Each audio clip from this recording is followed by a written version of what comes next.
Hello friends, this is Dr. Seema Shahi once again from Delhi. I am a general physician.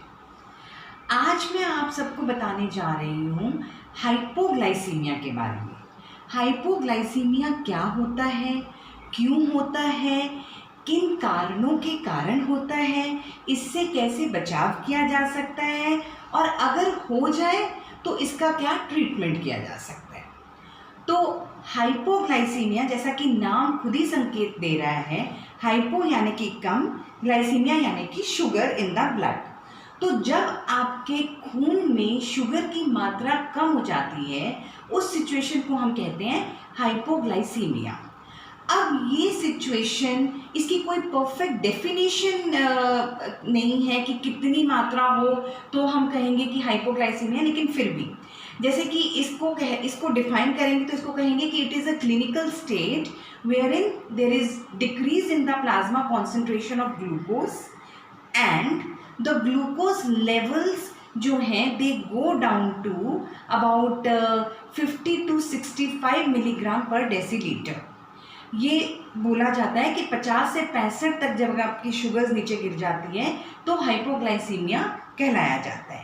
ADA यानी कि जो American diabetes association है वो कहती है कि अगर शुगर्स आपकी 54 तक चली जाती है तो आपको the patient gets into critical hypoglycaemia.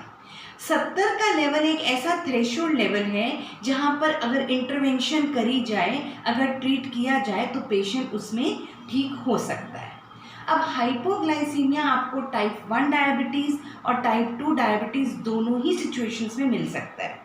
कुछ ऐसी दवाइयाँ हैं, जब वो दवाइयाँ दी जाती हैं मरीज़ों को तो उस कंडीशन में मरीज़ ज़्यादातर हाइपोग्लाइसीमिया में लैंड अप होते हैं, जैसे कि जब पेशेंट इंसुलिन लेता है या जब पेशेंट को सल्फोनिल यूरियाज दिया जाता है। अब सल्फोनिल यूरिया में सभी नहीं है जो बहुत सिवियर हाइपोग्लाइसीमिया करेंगे। सल्फोनिल यूरिया में ग्लिबिनक्लेमाइड एक ऐसा सल्फोनिल यूरिया है जो ग्लिबुराइड के नाम से मिलता है। उसके चलते जो लोग ग्लिबुराइड ले रहे हैं उनमें हाइपोग्लाइसीमिया ज़्यादा होने के चांसेस पाए जाते हैं। तो हम सल्फोनिल हम ये अवॉइड करते हैं कि इंसुलिन और सल्फोनिल यूरिया साथ साथ पेशेंट को ना दिया जाए, सो दैट कि पेशेंट बहुत ज़बरदस्त हाइपो में ना जाए। दूसरा, हाइपोग्लाइसीमिया होने के कारण ये एक बहुत बड़ा कारण है कि पेशेंट को हम उनकी शुगर्स को टाइटली मैनेज नहीं कर पाते, क्योंकि जब हम पेशेंट की टाइटली शुगर को मैनेज करना चाहते हैं उस टाइम अगर पेशेंट हाइपो में चला जाता है तो हाइपो में जाना ज़्यादा क्रिटिकल कंडीशन हो जाती है मरीज़ के लिए। तो डायबिटीज़ को जब हम ट्रीट करते हैं तो हाइपोग्लाइसीमिया के बारे में ध्यान रखना हमारे लिए बहुत ज़्यादा आवश्यक है कि मरीज़ हमारा हाइपोग्लाइसीमिया में ना चला जाए। इंसुलिन पे जब हम मरीज़ को दवाइयों के साथ साथ जब हम इंसुलिन पे डालते हैं तो उस टाइम पे हमको ये देखना है कि अगर कहीं सल्फोनिल यूरिया चल रहा है और उसकी मात्रा ज़्यादा है तो हम सल्फोनिल यूरिया को यहाँ तो बिल्कुल हटा देंगे या फिर शॉर्ट एक्टिंग सल्फोनिल यूरियाज को यूज़ करेंगे इंसुलिन के साथ। बाकी और भी दवाइयाँ हैं जैसे मेटफॉर्मिन है, थायाजोलिडिन डियोन्स हैं, DPP-4 इनहिबिटर्स हैं, GLP-1 एनालॉग्स हैं, उनसे मोनोथेरेपी में उनसे कभी हाइपोग्लाइसीमिया नहीं होता, लेकिन उनको जब हम इंसुलिन और सल्फोनिल यूरिया के साथ देते हैं तो ये हो सकता है कि वो हाइपोग्लाइसीमिया को बढ़ा दे। तो ये हुई कितने लेवल पर हाइपोग्लाइसीमिया आता है, किन सिचुएशंस में। अब अगर कोई हाइपोग्लाइसीमिया आ रहा है तो हमारी बॉडी में उसका कोई डिफेंस मैकेनिज्म है कि नहीं है। बिल्कुल, हमारी बॉडी किसी भी तरीके की इंजरी से लड़ती है। कोई भी बीमारी हो हमारे शरीर में डिफेंस मैकेनिज्म आता है जो उससे फाइट करे। तो physiological defence mechanism to protect the patient against hypoglycaemia सबसे पहला और फोरमोस्ट है, सबसे पहली चीज़ है कि इंसुलिन के कारण ही ब्लड शुगर लो जाती है। तो क्या होना चाहिए कि इंसुलिन की मात्रा कम हो जानी चाहिए। तो हमारे शरीर में इंसुलिन की सिक्रीशन कम हो जाती है। जैसे ही हम देखते हैं कि हमारी ब्लड शुगर लेवल्स 80 तक आती है तो हमारी बॉडी हमारे ब्रेन को सिग्नल देती है और इंसुलिन की सिक्रीशन कम हो जाती है। ये सबसे पहला डिफेंस मैकेनिज्म है। इसके बाद दूसरा डिफेंस मैकेनिज्म है, जैसा कि मैंने पहले भी बताया है अपने वीडियोस में, कि इंसुलिन सिक्रीट होता है बीटा सेल्स ऑफ पैनक्रियाज से, beta cells of Langerhans of pancreas. और उसके अलावा हमारे पैनक्रियाज में दूसरे सेल्स हैं alpha cells. Alpha cell secrete करते हैं ग्लूकेगॉन। जब इंसुलिन की मात्रा इतनी कम होने के बावजूद भी पेशेंट हाइपो में जा रहा है तो ग्लूकेगॉन बनना शुरू हो जाता है, ग्लूकेगॉन की मात्रा बढ़ जाती है। ये दूसरा डिफेंस मैकेनिज्म है हमको या मरीज को हाइपोग्लाइसीमिया से बचाने के लिए। तो लेकिन ये देखा गया है, ये पाया गया है कि अगर कोई मरीज बार बार हाइपोग्लाइसीमिया में जा रहा है तो ग्लूकेगॉन का जो प्रोटेक्टिव इफेक्ट है वो भी गिरता जाता है, हमेशा ग्लूकेगॉन इफेक्टिव नहीं रहता। दूसरी एक बहुत इंपॉर्टेंट चीज़ देखी गई है कि जो सल्फोनिल यूरिया इंड्यूस्ड हाइपो है, यानी कि जिन मरीजों को सल्फोनिल यूरिया लेने के बाद जो हाइपोग्लाइसीमिया में जाते हैं, ऐसे मरीजों में ग्लूकेगॉन देने से कोई फ़ायदा नहीं होता, ऐसे मरीजों में ग्लूकेगॉन नहीं दिया जाता, इनका ट्रीटमेंट दूसरे ढंग से किया जाता है। फिर हमारी बॉडी में कैटेकोलामीन सिक्रीट होते हैं, यानी कि एड्रेनलिन या एपिनेफ्रिन सिक्रीट होता है। ये क्या करता है, ये लिवर पे भी एक्ट करता है, ये हमारे किडनीज पे भी एक्ट करता है, ये हमारे एडिपोज टिश्यू पे भी एक्ट करता है, और उन सब पे ये एक्ट करके लिवर पे एक्ट करता है तो ग्लूकोज आउटपुट बढ़ा देता है, एडिपोज टिश्यू पे एक्ट करता है तो लाइपोलाइसिस कर देता है, स्केलेटल मसल्स पे एक्ट करता है तो ग्लाइकोजिनोलाइसिस और प्रोटियोलाइसिस कर देता है, जिससे कि हमारे शरीर में ग्लूकोज की मात्रा बढ़ जाती है और पेशेंट को हाइपोग्लाइसीमिया से डिफेंस मैकेनिज्म मिल जाता है। अगर इन सब चीज़ों के बाद भी मरीज़ के अंदर हाइपोग्लाइसीमिया बरकरार है, उसका मतलब है कि प्रोलॉन्ग हाइपोग्लाइसीमिया में अगर मरीज़ है तो और जो काउंटर रेगुलेटरी हार्मोन्स हैं, यानी कि जो इंसुलिन के ऑपोजिट हार्मोन्स हैं जैसे कि कॉर्टिजोल और ग्रोथ हार्मोन हैं, अब ये वाले हार्मोन्स भी अपना एक्शन करना शुरू कर देते हैं, जिससे कि ग्लूकोज की मात्रा बढ़ जाए और पेशेंट हाइपो में ना जा सके। उसके बाद भी अगर पेशेंट हाइपो में जाता है तो फिर हमको पेशेंट को एक्सोजीनियसली यानी कि बाहर से उसको शुगर देनी पड़ती है, वो मैं आपको मैनेजमेंट के दौरान बताऊंगी। अब ये पाया गया है कि टाइप 2 डायबिटिक्स में जो पेशेंट हाइपोग्लाइसीमिया में जाते हैं वो दो तरीकों के कारण हाइपो में जाते हैं। पहला है आइट्रोजेनिक हाइपोग्लाइसीमिया, यानी कि दवा लेने से जो हाइपोग्लाइसीमिया होता है, जो हम पेशेंट को दवाइयाँ देते हैं उनके कारण अगर मरीज़ हाइपो में जाता है तो उसको हम आइट्रोजेनिक कहते हैं, जो मैं ऑलरेडी आपको बता चुकी हूँ कि इंसुलिन और सल्फोनिल यूरियाज के कारण होता है।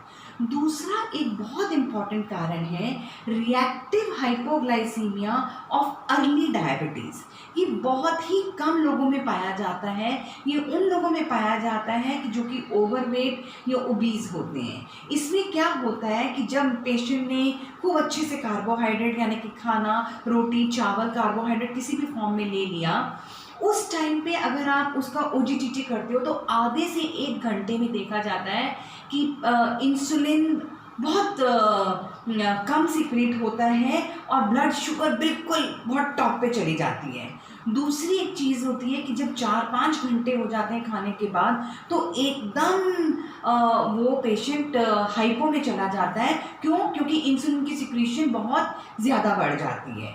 तो ऐसे मरीज़ों में 2 चीज़ें का ध्यान रखना चाहिए। एक तो एक ही बार में बहुत ज़्यादा कार्बोहाइड्रेट का सेवन नहीं करना चाहिए, उनको छोटे छोटे मील्स लेने चाहिए, बार बार frequently they should be taking small meals. और दूसरी एक इम्पॉर्टेंट चीज़ है कि उनको अपना वेट रिड्यूस करना चाहिए, नहीं तो ऐसे मरीज़ों में इन द लॉन्गर रन पाया गया है कि उन लोगों को टाइप 2 डायबिटीज़ हो जाती है।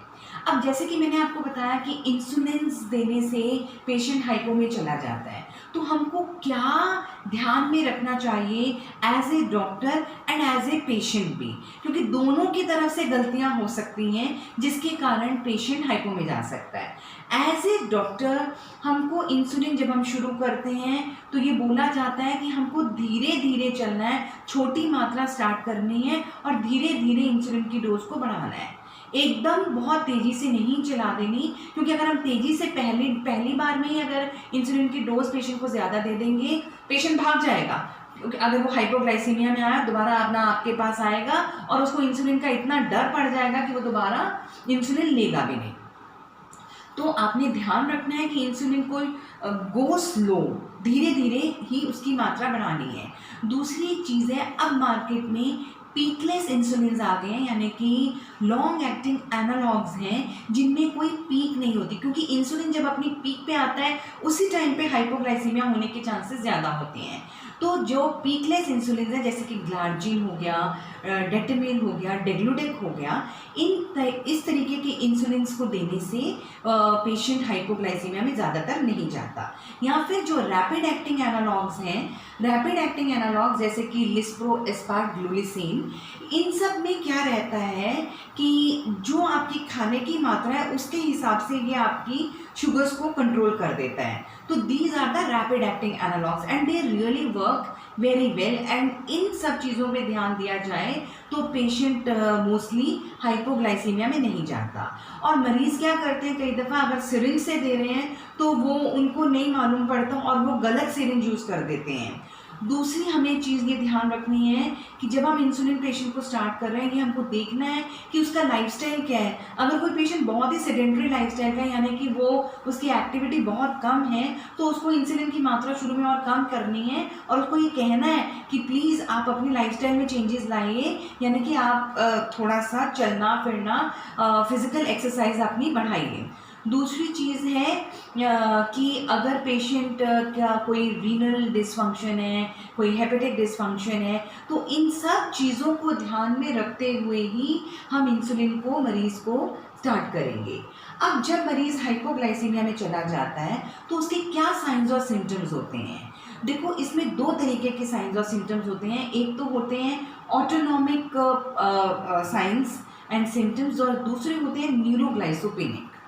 तो ये देखा गया है, ये पाया गया है कि हमारे दिमाग में, हमारे दिमाग को, द सेंट्रल नर्वस सिस्टम को, न्यूरल टिश्यूज़ को हमेशा ग्लूकोज मिलते रहना चाहिए। अगर कहीं 1 मिनट भी अगर उसको ग्लूकोज नहीं मिलता तो हमारा सेंट्रल नर्वस सिस्टम में डिसफंक्शन हो सकता है, हमको सुनने समझने की क्रियाओं में दिक्कत आ सकती है और पेशेंट धीरे धीरे कोमा में लैंड अप हो सकता है। तो ग्लूकोज कभी भी सेंट्रल नर्वस सिस्टम में ग्लूकोज की कमी होनी ही नहीं चाहिए। तो इसको कहते हैं न्यूरोग्लाइकोपेनिक सिम्टम्स। तो होता क्या है कि सबसे पहले जब ऑटोनॉमिक सिम्टम्स होते हैं, ऑटोनॉमिक सिम्टम्स जो हैं वो बड़े प्रोटेक्टिव हैं। क्यों प्रोटेक्टिव है? क्योंकि वो मरीज़ को, पेशेंट को ये बोलते हैं कि तुम ठीक नहीं हो, तुम कुछ खा लो तो ताकि तुम्हारी शुगर लेवल्स बढ़ जाएं। तो ऐसे में मरीज़, जैसे कि पेशेंट को ट्रेमुलसनेस हो रही है, नर्वसनेस हो रही है, भूख लग रही है, इरिटेबिलिटी हो रही है, पसीने आ रहे हैं, घबराहट हो रही है, दिल की धड़कन बढ़ रही है, तो ऐसे में ये साइंस होते हैं कि आपकी शुगर लेवल्स गिर रही हैं, आपको कुछ खाना चाहिए। तो these symptoms are very protective. लेकिन अगर किसी मरीज़ को बार बार हाइपो हो रहा है तो ये वाला प्रोटेक्टिव वाला सिम्टम धीरे धीरे वैनिश होने लग जाता है, धीरे धीरे ये वाले साइंस और सिम्टम्स खत्म हो जाते हैं।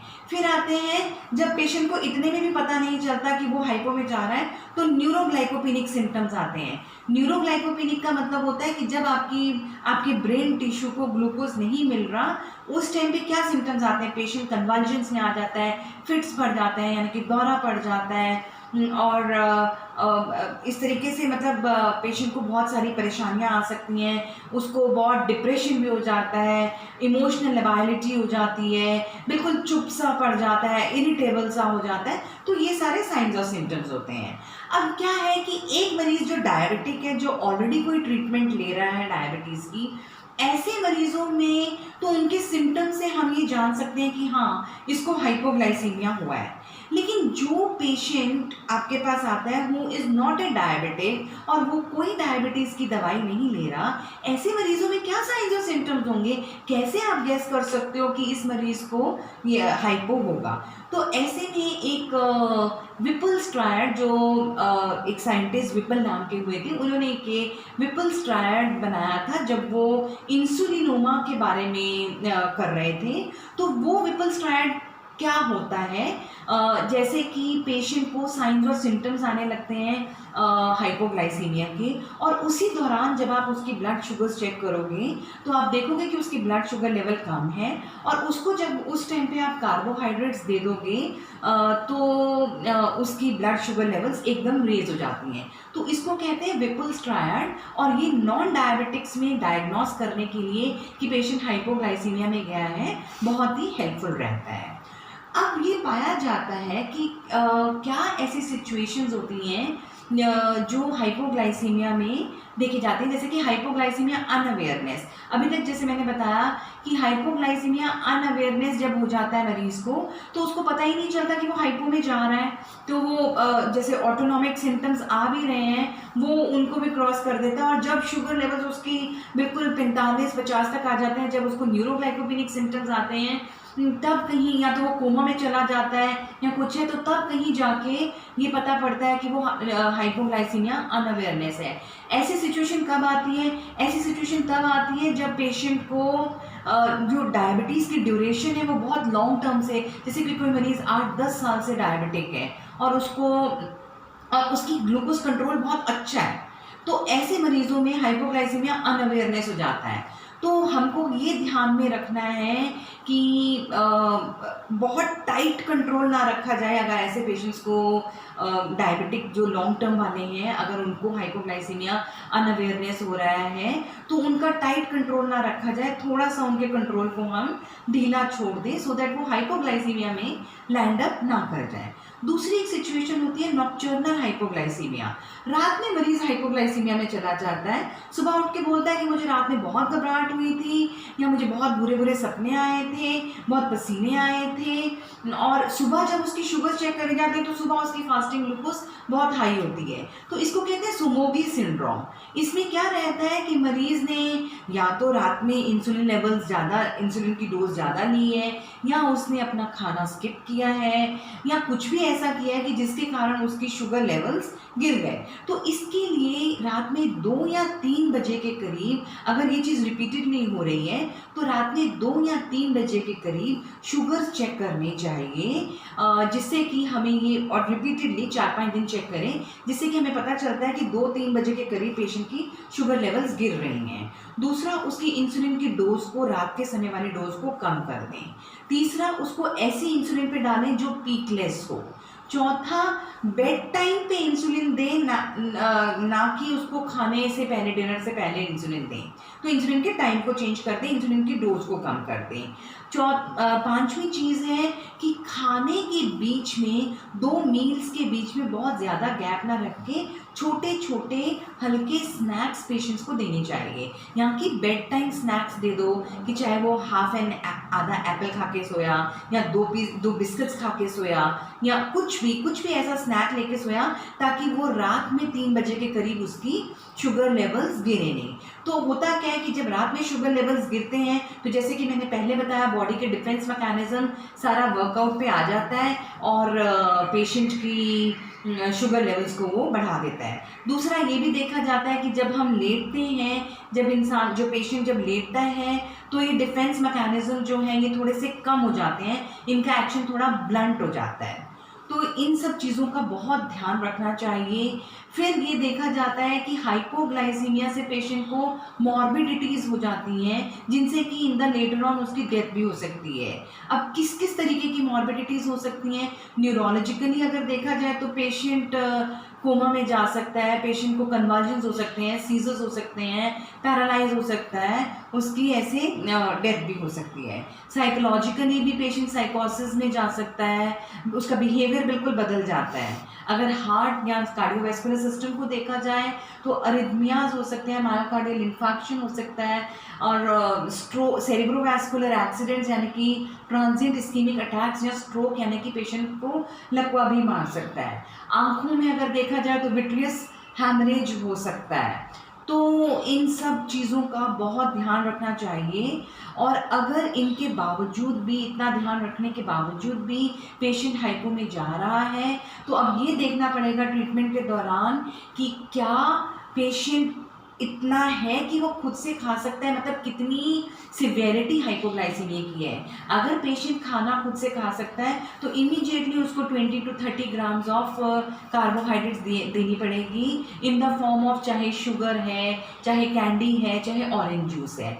अगर पेशेंट खुद से नहीं ले सकता, पेशेंट ऑलरेडी अनकॉन्शियस हो चुका है या कुछ है, तो आप या तो IV डेक्सट्रोज दे सकते हो 25%, नहीं तो आप ग्लूकेगॉन का 1 मिलीग्राम का इंट्रामस्कुलर इंजेक्शन लगाएंगे।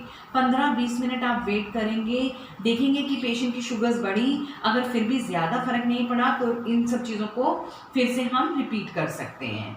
तो पेशेंट को इन सब चीज़ों से, हाइपोग्लाइसीमिया से बचने के लिए किन चीज़ों का ध्यान रखना चाहिए? एक तो अपनी डाइट का बहुत ध्यान रखना चाहिए। कार्बोहाइड्रेट्स काउंट करके खाएं अपने, और मतलब अपनी डाइट को, अपने खाने को स्किप ना करें। अपनी दवाइयों को ध्यान से लें। अपनी एक्सरसाइज का एक रूटीन बनाएं, वो बहुत ज़्यादा ज़रूरी है। अगर इंसुलिन लेते हैं तो ध्यान रखें कि कौन सा इंसुलिन ले रहे हैं, और पीकलेस पे ज़्यादातर ध्यान रखें। रात के दो मील्स के बीच में जो बहुत लंबा गैप ना हो, छोटे छोटे स्नैक्स ले सकते हैं, और दोनों मील्स बहुत ग्लूकोज लोडिंग वाले भी नहीं होने चाहिए। तो जो भी मील है, अगर शॉर्ट फ्रीक्वेंट मील्स लेते हैं तो वो ज़्यादा बेहतर रहेगा। डायबिटिक मरीज़ अपने साथ हमेशा एक आई कार्ड रखें, हमेशा अपने साथ शुगर कैंडी या चॉकलेट्स या बिस्किट रखें या ग्लूकेगॉन रखें, ताकि अगर वो कभी हाइपो में जाएं तो वो ये चीज़ें ले सकें। Thank you.